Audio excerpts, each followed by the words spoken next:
таудың басынан көш келеді, қара жорға шайқалып қос келеді. Қара күнді жамылып қара қазақ, қара түнді басынан кешкен еді. Қара қайғы көрсетпей ештеңені, қара жауы қанатын кескен еді. Шылғау болып қыздардың кестелері, талай қара шаңырақ көшкен еді. Қара таудың басынан көш келеді. Қара жұртта бықсыған шала қалған, аналардан ескеткен балалардан. Тауда таппай қармауға жағалаудан, ақыл қашқан атыра бабалардан.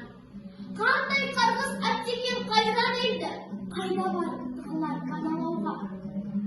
Қайда барып қалжырап жатыр екен, қандай сордың сортанын татар екен.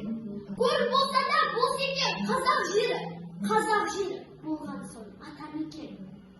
Ох, тәңірім, не қылған шаққа айналды, бір өзіңе жалынып жақпайланды. Түні түтіп ақтанып атпай қалды, не қылығып жұртымның жақпай қалды.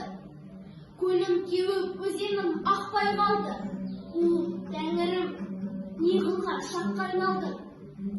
Дала жатыр сағыма ширатыла, бара жатыр қынына биратына. Екі жетім бұлақтың басындағы әулиенің бұрылды зиратына. Бастарына үст-түскен шақты ойлаған, ағашына пенделер ақ байлаған. Құлан жұртса құтылмас құла дала, құлазығын оларды шақтай айнала. Керуен жол қасынан кесіп өткен, осы жерді әулие бесіп еткен. Мұсылмандар ғибрат етуші еді, мұнда тірлік мұқалтып естіп кеткен.